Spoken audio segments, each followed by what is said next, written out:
just in those territories that ultimately became part of the United States. And this is perhaps the way I want to connect to the previous session. Denver Brunsman's paper, which we'll hear later, on naval impressment, for example, shows such people to have existed on the high seas and in port towns around the British Atlantic world.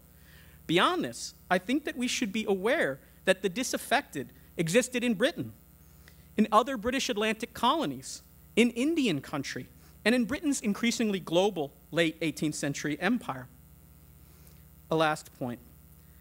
At the risk of complicating what I think is already a complicated picture presented by this panel, I think we need to remember that many people's political positions during the war were not static. They ebbed and flowed along with the changing events of the war and their personal experiences.